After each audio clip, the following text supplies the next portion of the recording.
Welcome back to Rachel's Enchanting Cakes, and as promised we have another tutorial using one of Molly Robbins' new Creature Creator molds. This is all cake, no internal supports required, so if you're curious and you want to know more, then you're in the right place. Everything you need to know, step by step, literally the amounts of fondant used, the recipe used, the amount of ingredients you need, everything, all in this single tutorial. Happy baking, guys, and I'll be back soon. Let me know what you think in the comments below. Today, I am using the new Molly Robbins Creature Creator Laying Down Mould. Now, this comes with a couple of tutorials with step-by-step guides and a basic user guide.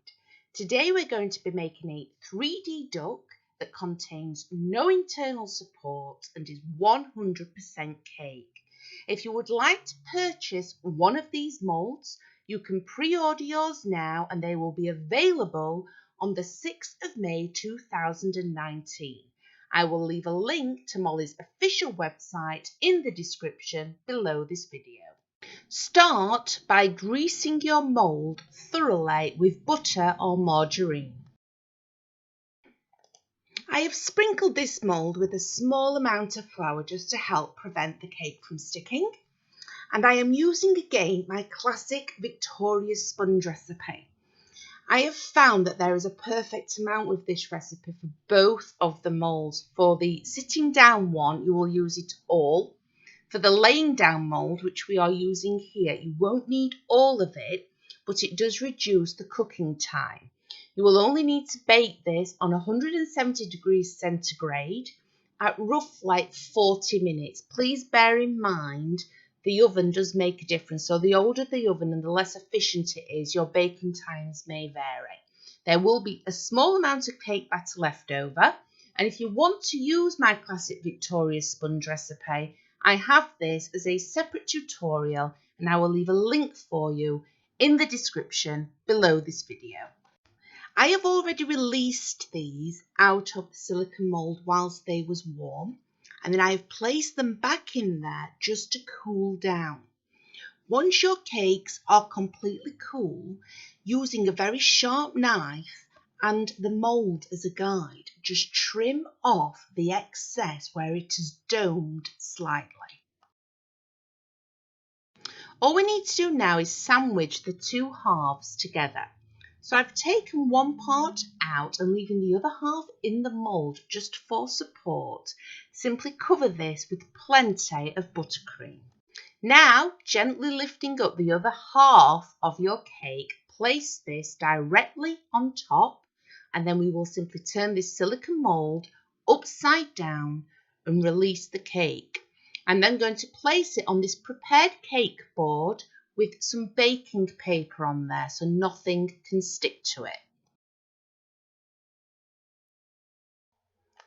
All you need to do now is crumb coat the entire cake. This can be with ganache or buttercream, whatever you choose, and then place it back into the fridge. Whilst it's in the fridge, we're going to make a start on that very effective cake drum. You'll be surprised at just how easy it is to actually make.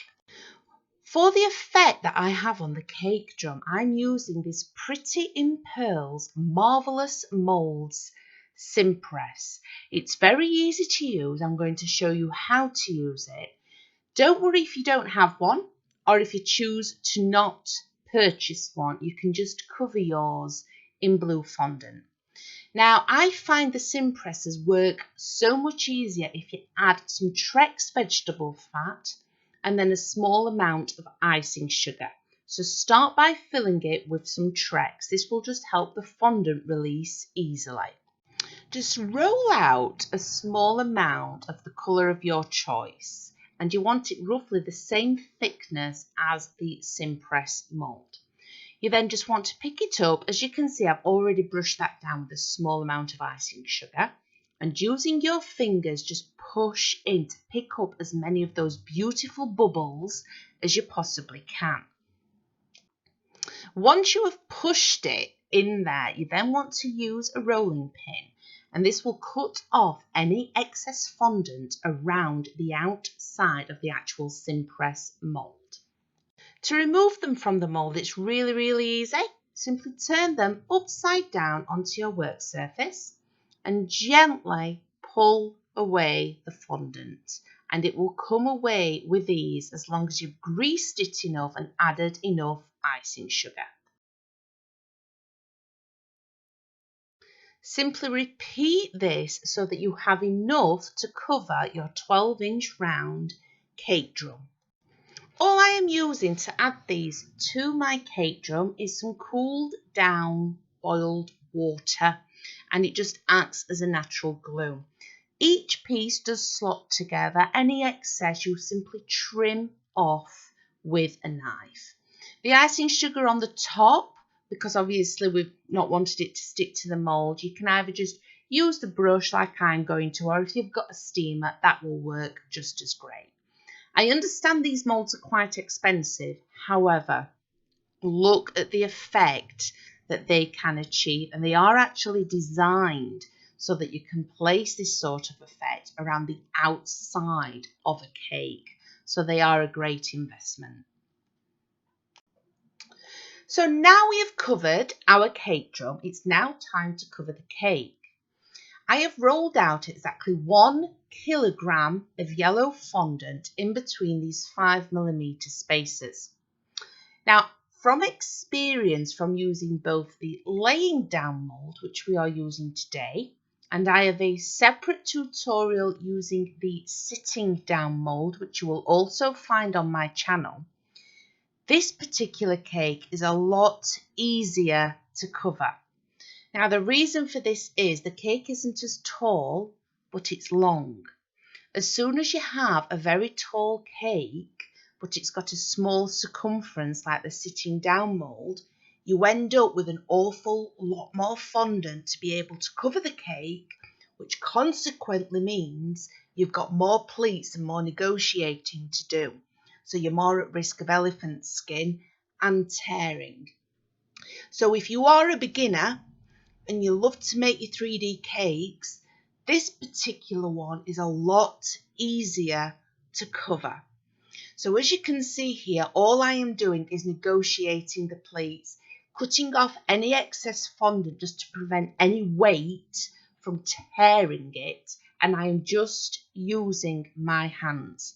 The heat from my hands will slowly melt that buttercream slightly underneath, and the fondant will stick to it beautifully. Now I just want to smooth out my fondant. Now, because it's a 3D cake, these cake smoothers by Squire's Kitchen are relatively new. They only came out last year, but it's silicone, it's flexible. So if you've got a shaped cake like this, you can smooth it out an awful lot easier. Simply smooth out your cake and cut off any excess fondant from the base. Now for the wings, we're going to be using a very basic shape. So I've already done one on this side, and I'm just using a large round circle cutter. I've left my fondant relatively thick, and you want to start by just cutting out a circle. We are then going to shape this into a more wing-like shape, literally just using our hands, and then just add a few details as soon as we've added it to the cake with some edible glue. I will speed this part up for you, and then we can add the duck's tail. Again, for the duck's tail, I'm just using a very basic shape. It's more of a triangular kind of shape, but you can see I'm shaping it myself with my hands. I'm then going to use a cocktail stick just to place an indentation down the centre. And when I actually stick this onto the cake, I will use that cocktail stick to hold it in place just until all the fondant has gone lovely and hard and it has dried. Once your fondant's at that stage, if you then remove the cocktail stick, it will be able to support itself because it will have all glued together and it will have set beautifully. So to apply this to the cake, I'm just going to use a very small amount of edible glue, and as mentioned, keep it in place using that cocktail stick. Again, for the duck's beak, a very simple shape is going to be used, and I'm just using my hands to create it. So you want more of a triangular shape again. We're going to make it thinner at the bottom. That's where the actual beak's going to be. And just behind it, I'm going to use a ball tool just to make it like to add an indentation so that it's more smooth with the actual cake. And I'm going to take a knife and cut down the centre so that the mouth is open, and add 2 cocktail sticks in there. Again, once your edible glue has set completely and your fondant has gone lovely and hard, those cocktail sticks can be removed. But whilst they are setting, if you use cocktail sticks, it will stop things from moving. Now, you do need to get this right, because as soon as you add the edible glue, because you're using orange on yellow, it will stain the fondant underneath. So take your time getting this right. You can see I'm just using the knife now, so that will create the actual beak and also give me somewhere to place the cocktail sticks. I simply added this to my cake with a small amount of edible glue. Try not to use too much, because if you do, it just makes the surface more slippery and it will take a little bit longer to set. His eyes are super easy to do, so you want to start with a small amount of white fondant. I'm just sticking this directly to the cake because I do keep on placing my cake in the fridge. I'll explain why in a bit. Then I'm taking a small amount of blue and I'm going to add this to the centre of the white, and finally a small amount of black. If you just use simple ball shapes and place them directly on there, you can just use your fingers to manipulate them. Just as a note, for the duck's bow, I am using this lovely Karen Davis mould. I find again, if you just grease it with a small amount of Trex vegetable fat, it works so much easier. But if you don't have this mould, you can always make a handmade bow. I'll just speed this section up so you can see how easy they are to use in case you want to purchase one. Simply add your bow to the duck's head with a small amount of edible glue. You now want to place this back into the fridge so all of that fondant goes rock hard. If you do this, you will physically be able to lift this duck up and place it directly onto your decorated cake drum without causing any damage to the cake. To answer a few questions that I get an awful lot, yes, you will get a small amount of condensation. This is completely normal, but your cake will dry out and it does not cause any damage. It's the best way when you want to add a cake directly to a pre-decorated cake drum. This has now been refrigerated for a couple of hours, so it's ready to be picked up and placed directly on there before we can finish the decoration. But just look how easy they are to remove and handle. So I'm going to place this on, and then you'll notice that I want to just adjust it slightly. Because I've taken it directly out of the fridge, I'm able to do this, but you need to do it before the cake starts to sweat. Remember, this condensation is completely normal and it will not damage the cake. But how beautiful is that looking? I haven't removed those cocktail sticks yet. We will do that in the next part. Now we need to add the perfect finishing touches. So I'm going to start with a few 100% edible bubbles. Yes, you heard me. These are hollow and edible.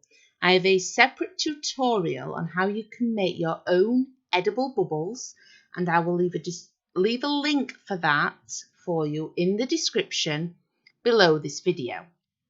Now, because our cake drum was decorated in advance, all that fondant has gone lovely and hard. So I'm just using a small white ball of fondant with some edible glue just to give this bubble something to actually stick to. I have a couple more bubbles. They're really easy to make. You'll be very surprised.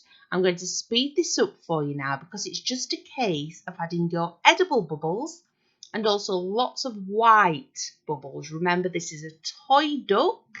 He's just had a bath. Just make it as beautiful as you can. This was inspired by a cake order that I had the other month, and it's just a shame these molds weren't out sooner.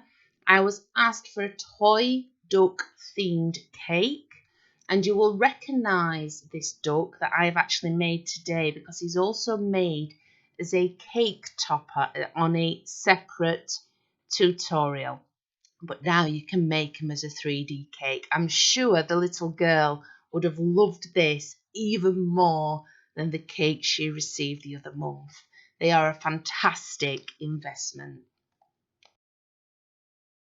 And there we have it, our finished toy duck.